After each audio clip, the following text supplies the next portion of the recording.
बिस्मिल्लाहिर्रहमानिर्रहीम। Dear students, आज हम स्टार्ट करने जा रहे हैं चैप्टर नंबर 11 जो है हीट एंड थर्मोडायनामिक्स। थर्मो और डायनामिक्स ये दो वर्ड्स का मजमूआ है। इसमें थर्मल एनर्जी और मैकेनिकल एनर्जी जो है वो इन्वॉल्व है। वेरी सिंपली हम वो ब्रांच ऑफ फिज़िक्स जिसमें थर्मल एनर्जी को मैकेनिकल में और फिर मैकेनिकल को हीट में कन्वर्ट कर सकें, that branch is called thermodynamics. Thermal energy को मैकेनिकल एनर्जी में कन्वर्ट करने की एक सिंपल एग्जांपल हीट इंजन है, जिसमें हम हीट को हाई टेम्परेचर से लो टेम्परेचर की तरफ फ्लो करवाते हैं और उस ड्यूरेशन में हम हासिल करते हैं work in the form of mechanical energy. दुनिया की जितनी ट्रांसपोर्टेशन है उसका इन्हिसार हीट इंजन्स पर है। सेम इसी तरह एक और डिवाइस है रेफ्रिजरेटर। रेफ्रिजरेटर में हम हीट इंजन के बिल्कुल रिवर्स ऑर्डर में जाते हैं। हम एक्सटर्नल वर्क करके लो टेम्परेचर से हीट को ट्रांसफ़र करते हैं हाई टेम्परेचर की तरफ, जिससे हमें कूलिंग इफ़ेक्ट्स हासिल होते हैं। इसी तरह थर्मोडायनेमिक्स के दो इंतहाई अहम कॉन्सेप्ट्स हैं, टेम्परेचर एंड हीट। इन दोनों के दरमियान जो डिफरेंसेस हैं वो यहाँ पर मैंने मेंशन किए हुए हैं कि temperature is the degree of hotness और कोल्डनेस, कि कोई चीज़ कितनी गर्म और कितनी ठंडी है, जबकि heat it's a form of energy. Temperature is measured in Celsius, Fahrenheit and Kelvin scales. On the other hand, heat is measured in joules, calories, erg, etc. Temperature cannot flow from one body to another.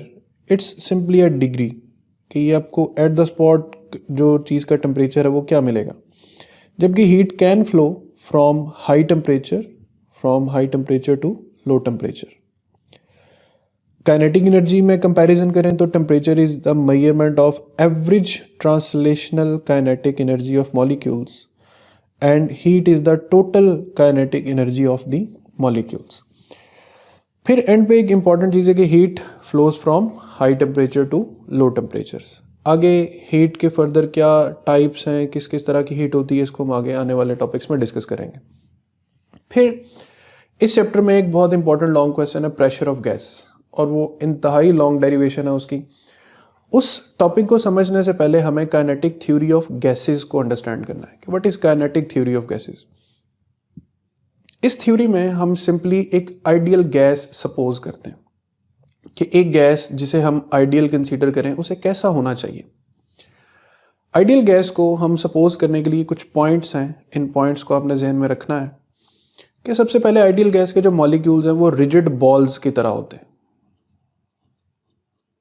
जैसे billiard balls हैं, तो billiard balls की जो rigidity है उसी को अगर आप माइक्रोस्कोपिक लेवल पर ले जाएं तो आइडियल गैस के मॉलिक्यूल्स को बिल्कुल ऐसा सपोज करना।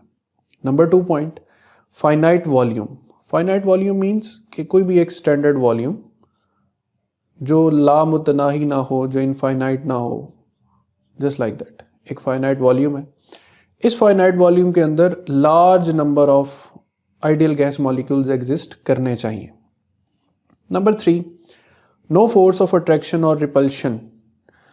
अब आइडियल गैस मॉलिक्यूल्स के लिए ये सबसे इंपॉर्टेंट फैक्टर है, क्योंकि यही फैक्टर आइडियल को रियल से डिस्क्रिमिनेट करने में सबसे इंपॉर्टेंस रखता है कि आइडियल गैस के मॉलिक्यूल्स में ना तो कोई फोर्स ऑफ अट्रैक्शन सपोज करनी है, ना कोई फोर्स ऑफ रिपल्शन।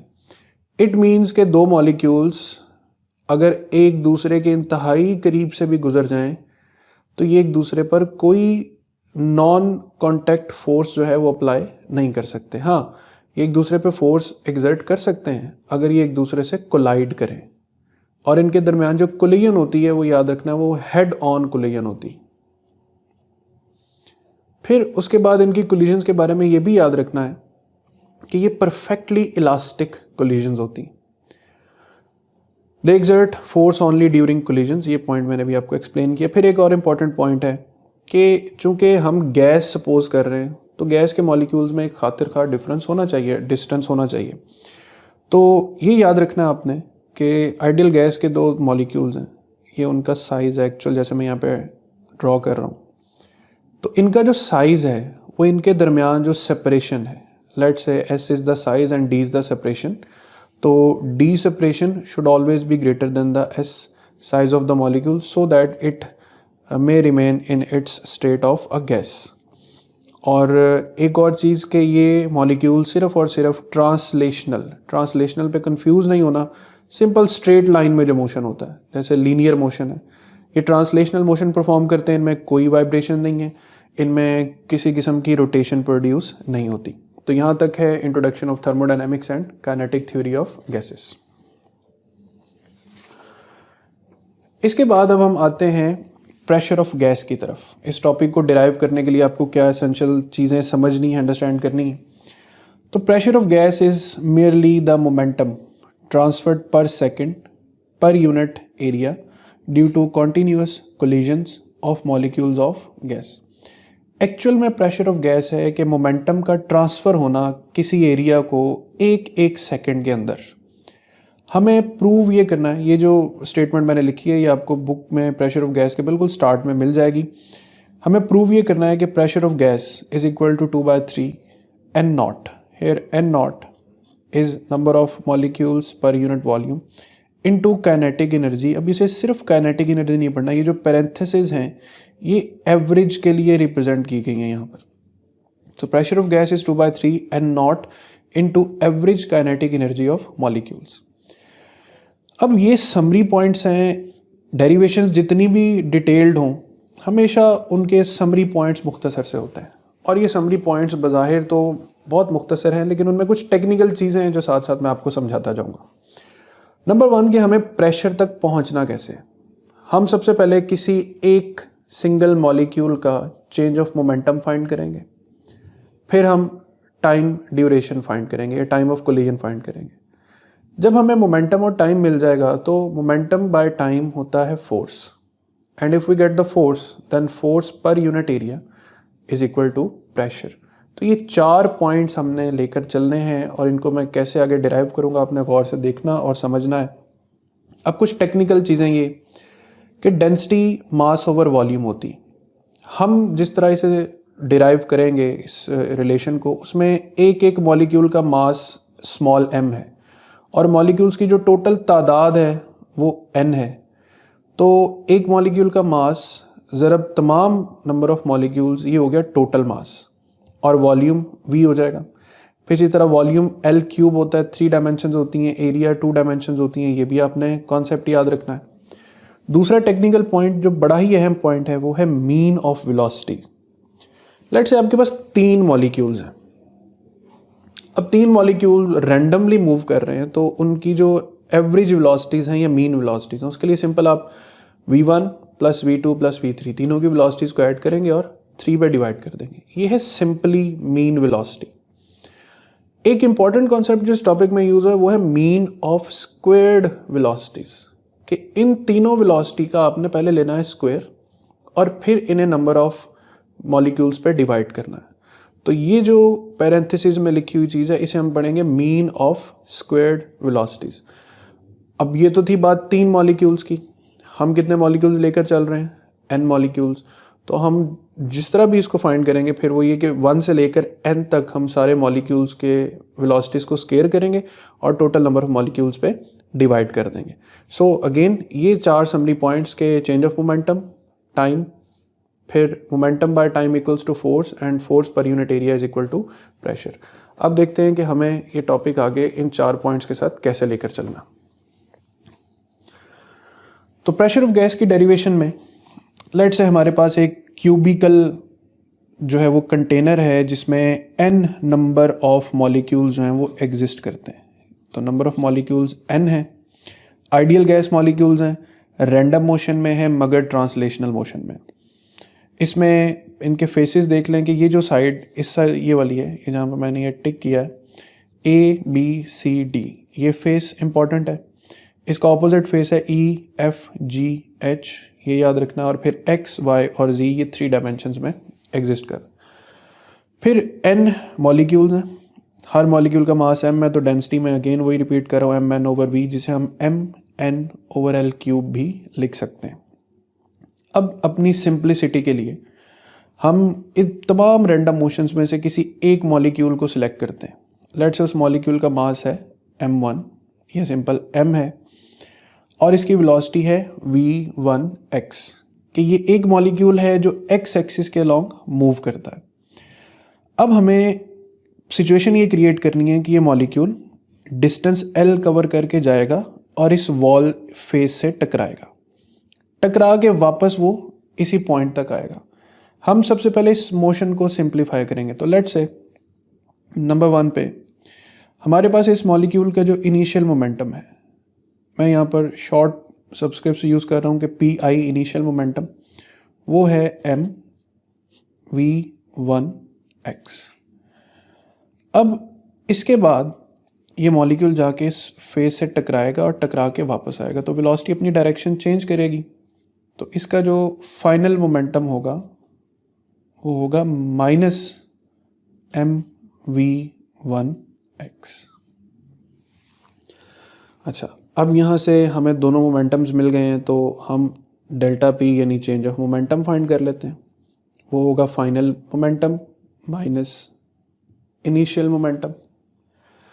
अब del P is equal to final momentum है जी m minus M V one X minus M V one X. तो change of momentum is minus two M V one X. ये हमारे पास summary का पहला point जो है वो सॉल्व हो गया। सिमिलरली जो टाइम है उसे हम s is equal to v t equation को पहले आप ध्यान में रखें कि यहाँ से t is equal to s over v है, तो इसी इक्वेशन को अपने मकसद के लिए del t is equal to, अब डिस्टेंस l डिस्टेंस जाना और l डिस्टेंस ही वापस आना, तो 2l डिस्टेंस जो है वो मॉलिक्यूल ने कवर करना, किस वेलोसिटी से कवर करना है, v1x के साथ। तो ये हमारे पास एक दूसरी क्वांटिटी, दूसरा समरी पॉइंट भी आ गया 2l ओवर v। यहीं से अगर हम मॉलिक्यूल की फ्रीक्वेंसी के how frequently it collide between these two faces, तो आप 1 over del t which will be equal to frequency and that will be equal to v1x divided by 2l। तो ये भी इंपॉर्टेंट MCQ बन सकता है यहाँ सर कि फ्रीक्वेंसी ऑफ मॉलिक्यूल क्या होती। अब इन दोनों पॉइंट्स को, लेट्स से ये इक्वेशन नंबर 1 है और ये इक्वेशन नंबर 2 है, हम फोर्स फाइंड करते हैं। तो लेट्स से कि force due to one molecule along x axis is equal to del p over del t। F1x is equal to del p is equal to minus 2mv1x and del t is 2l over v1x। 2 और 2 cancel हो जाएंगे। F1x is equal to minus mv1x square divided by length. यहाँ तक derivation तो बहुत simple है, लेकिन अब ये जो माइनस साइन है इसे हमने टैकल करना है। देखिए, नेगेटिव हमें इसलिए मिला क्योंकि इस वॉल ने मॉलिक्यूल पर फोर्स एक्सर्ट की, जिसकी वजह से मॉलिक्यूल की डायरेक्शन चेंज हो गई। अब वो फोर्स जो मॉलिक्यूल ने एक्सर्ट की है वॉल पर, यानी F molecule is equal to but opposite to the force due to wall. So we will write F1x due to a molecule is negative of negative mv1x square over L। तो F1x ही minus minus plus हो जाएगा, F1x is equal to plus mv1x square divided by L। तो यहाँ तक हमने एक molecule की वजह से जो फोर्स है वो कैलकुलेट कर ली along x axis, that is plus mv1x square divided by L। अब हमें चूंकि ये समझ आ गई है कि एक मॉलिक्यूल x एक्सिस के लॉन्ग जो फोर्स लगा रहा है वो है mv1x square divided by L। तो सिमिलरली अगर सेकेंड मॉलिक्यूल होगा वो x एक्सिस के लॉन्ग फोर्स लगाएगा mv2x square divided by L। Third molecule होगा तो वो फोर्स लगाएगा mv3x square divided by length, and up to so on जो आखिरी मॉलिक्यूल होगा वो एक्स एक्सिस के अलॉन्ग जो फोर्स लगाएगा वो होगा mvnx square divided by l। अब सब मॉलिक्यूल्स का जो मोशन हमने एक्स एक्सिस की तरफ कैलकुलेट कर लिया, तो इट्स वेरी ऑब्वियस कि अब हम टोटल फोर्स जो लग रही है अलॉन्ग एक्स एक्सिस उसे फाइंड कर सकते हैं by f1x plus f2x plus up to so on fnx। So fx is equal to mv1x square over length v2x square over length plus so on mvnx square over length. Now you can see clearly कि इसमें से m over l जो है वो common आ रहा है। बाकी equation बच रही है v1x square v2x square up to vnx square. So force totally find हो गई along x axis. It means कि अगर हम फाइंड करना चाहते हैं प्रेशर अलॉन्ग एक्स एक्सिस, तो फिर हमें क्या करना है कि हम टोटल फोर्स जो एक्स एक्सिस के अलॉन्ग लग रही है उसको उस एरिया से डिवाइड कर दें। अगेन मैंने आपको पहले बताया था कि एरिया को एल स्क्वायर भी लिखा जा सकता है। सो इस इक्वेशन को मैं यूँ भी लिख सकता हूँ 1/L square into f x. इस तरह लिखने के खास मकसद है ताकि आपको अगली नोटेशन जो है वो समझ आ जाए। So we are going to find p x, it is equal to 1/L square into f x. P x 1/L square. अब एफ एक्स की वैल्यू ये वैल्यू एज इट इज लिख दें m/L v1x square v2x square up to vnx square. अब pressure along x axis की equation बन रही है m/L cube v1x square v2x square up to vnx square. इस चीज़ को अब हमने थोड़ा सा टैकल करना है। शुरू में मैंने एक फॉर्मूला लिखा density is equal to mn over v, और मैंने आपसे कहा कि इसे यूँ भी लिखा जा सकता है mn over l cube. So इस रिलेशन को दोबारा पिक कर लें, density is equal to mn over l cube. m over l cube यहाँ भी रहा m ओवर l क्यूब, तो हम n को इधर डिवाइड कर देते हैं। Density over n is equal to m over l cube. So इसका फ़ायदा क्या हुआ कि अब हम m ओवर l क्यूब की जगह पे लिख सकते हैं डेंसिटी ओवर n। तो इसी इक्वेशन को मैं रीराइट कर रहा हूँ, P x density over n v1 x square plus vnx square. अब देखें यहाँ पर एक बड़ी इंपॉर्टेंट चीज़ जो मैंने आपको शुरू में समझाई थी प्रेशर ऑफ गैस में कुछ टेक्निकल चीज़ों के लिए, कि हमारे पास जो मीन ऑफ वेलोसिटीज़ हैं, ठीक, वो मीन का ये फॉर्मूला था कि v square is equal to v1 plus v2 plus up to so on vn square divided by n। अगर ऐसा फॉर्मूला हमें कहीं नज़र आता है तो इट मीन्स ये है मीन ऑफ स्क्वायर्ड वेलोसिटीज़। तो देखें यहाँ पर भी सेम वही सिचुएशन बन रही। सिचुएशन ये बन रही है कि pressure of gas is equal to density into v1x square v2x square up to vnx square divided by n। तो ये जो ब्रैकेट्स में टर्म है ये तमाम मॉलिक्यूल्स का स्क्वायर वेलोसिटी का और divided by number of molecules. अच्छा, अब ये ज़हन में रखना है ये जो पूरी टर्म ब्रैकेट में लिखी है इसको अब फर्दर हमने कैसे रिप्रेजेंट करना है। इसको फर्दर हमने यूँ रिप्रेजेंट करना है, पैरेंथेसिस लगाएंगे और उसमें हम लिखेंगे v, यहाँ पे लिखेंगे x और ये लिखेंगे स्क्वायर। तो ये जितनी बड़ी सी टर्म है इसको हम सिंपली कहेंगे कि it is the average mean squared velocity along x axis. तो ये जो इक्वेशन है मैं यहीं पर आपको थोड़ा सा करेक्ट करके लिख दूं कि अब फर्दर इसको यूँ लिखूंगा मैं p x is equal to density into v x square.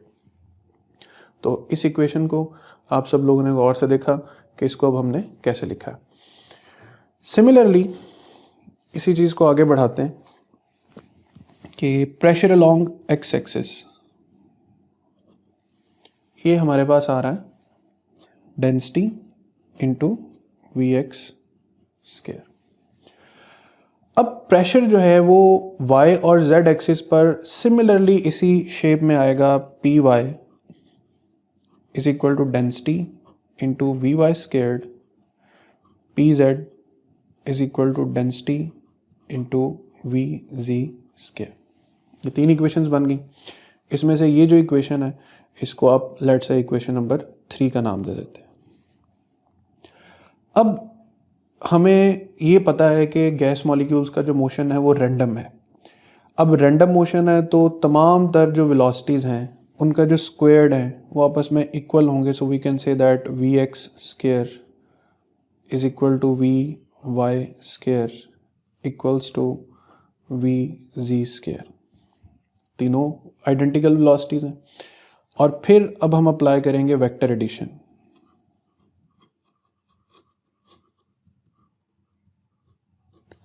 अब वेक्टर एडिशन में क्या करना है कि जो टोटल मीन स्क्वायर वेलोसिटी है in all random directions that will be v x square plus v y square plus v z square. अच्छा, इसी चीज़ को हम यूँ भी लिख सकते हैं v x square plus v x square and again plus v x square. y की जगह भी x, z की जगह भी x, क्योंकि ऊपर हम मेंशन कर चुके हैं कि ये तीनों वेलोसिटीज आपस में इक्वल हैं। तो ये सेम वही केस हो गया जैसे a is equal to b and b is equal to c, then a is also equals to c। So this relation now can be written as 3 times of v x squared. यहाँ से we x squared की क्या value निकलती है, वो आती है 1/3 v square. इसे हम कहते हैं equation number 5 and now we will put 5 in 4 कह लें, we will put 4 in 3। So ये जो इक्वेशन हमने लिखी थी पी एक्स की डेंसिटी, अब यहाँ पर हम वी एक्स स्क्वायर की जगह पर लिखेंगे 1/3 v square. So in short ये इक्वेशन अब यूँ लिखी जा सकती है कि p x is equal to 1/3 rho और वी स्क्वायर। तो ये एक इम्पॉर्टेंट इक्वेशन है प्रेशर की डेंसिटी और वेलोसिटी के साथ। अब इसके बाद एक और इम्पॉर्टेंट एक्सप्लेनेशन ये है कि अब यहाँ पर हम पास्कल लॉ का रेफरेंस लेंगे कि according to Pascal law the pressure on the other side and everywhere inside the vessel will be same as provided by the gas of uniform density। यानी पास्कल लॉ के according अगर gas की density uniform है तो हर direction में जो pressure है it will be identical. It means pressure along x will be equal to pressure along y equals to pressure along z। So अब हम इसको x y z के बजाय जनरली p से रिप्रेजेंट कर देते हैं। तो p is now equal to 1/3 rho v square। Now we are very near to our result 1/3। Density को डेंसिटी की तरह लिख दें mn/v into v square. Remember ये वॉल्यूम है, ये वेलोसिटी है। p is equal to 1/3 n/v parenthesis में अब आप इसे लिख दें mv स्क्वायर। इस मास को v के साथ मल्टीप्लाई कर दें। नेक्स्ट इक्वेशन को 2 से मल्टीप्लाई और डिवाइड कर दें। 2/3 n/v डिवाइड यहाँ पे कर दें, ठीक। तो p is equal to 2/3 n/v 1/2 mv square आ जाएगा। इसको और सिंप्लीफाई कर लें तो 2/3 constant, number of molecules per unit volume n nought and finally the term in bracket can be written as average kinetic energy of the molecules.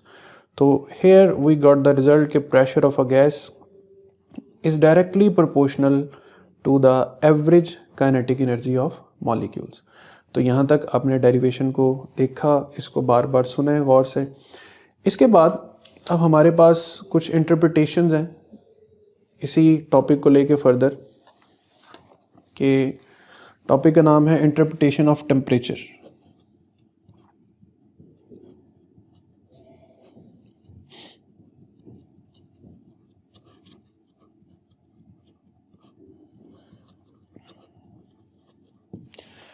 As we know the ideal gas equation, PV is equal to nRT.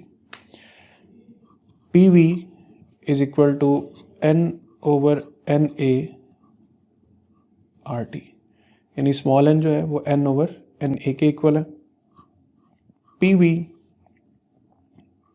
N R over NA into T. अब यहाँ पर सबसे पहले R को explain कर दूँ. ये universal gas constant है 8.314 जॉल पर मोल पर केल्विन, ये इसकी वैल्यू है. और यहाँ पर दो कांस्टेंट्स की अब रेशो बन रही है, R and Na, Avogadro numbers. तो PV is equal to N. R over Na एक और कांस्टेंट बनता है जिसे बोल्ट्जमैन कांस्टेंट कहते हैं. इसकी वैल्यू 1.38 10⁻⁻23 जॉल्स पर केल्विन आती. इसे गैस कांस्टेंट पर मॉलिक्यूल भी कहते हैं, गैस कांस्टेंट पर मॉलिक्यूल. ठीक. So we got an equation that PV is equal to NKT.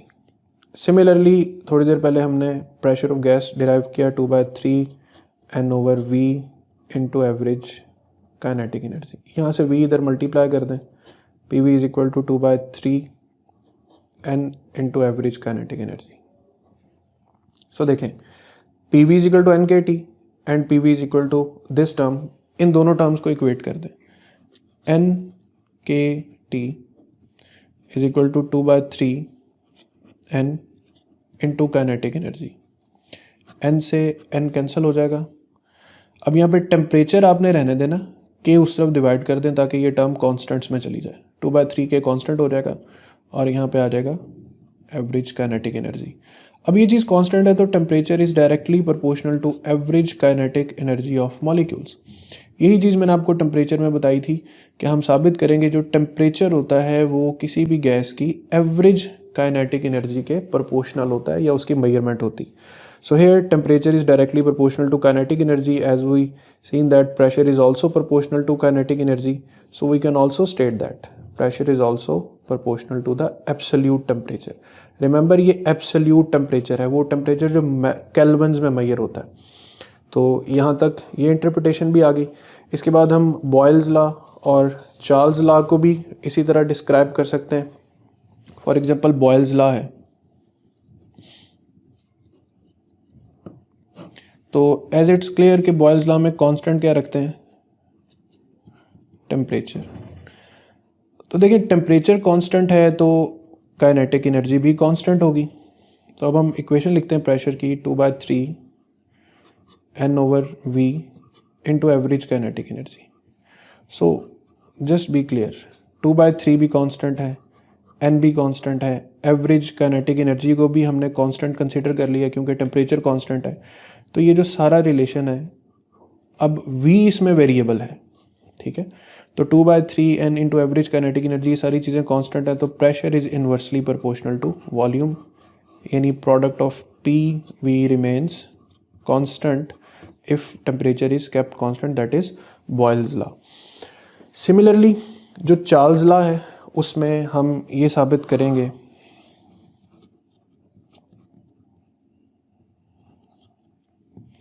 कि अगर हम प्रेशर को कांस्टेंट रखें तो देखें P is equal to 2/3 N over V into average kinetic energy. यहाँ से V और P को रिप्लेस कर दें. V is equal to 2/3 N over P into average kinetic energy.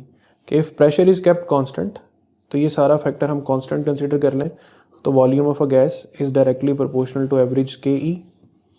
Since average Ke is directly proportional to temperature, so volume can be stated as directly proportional to temperature. So if pressure is kept constant, then the ratio V over T remains constant, that is simply Charles law. तो यहाँ तक था topic pressure of gas. काफ़ी detail derivation है, इसको तसल्ली से बैठ के सुने, इसको प्रैक्टिस करें. एक इम्पॉर्टेंट लॉन्ग क्वेश्चन है. अपना ख्याल रखिएगा. अल्लाह हाफिज़.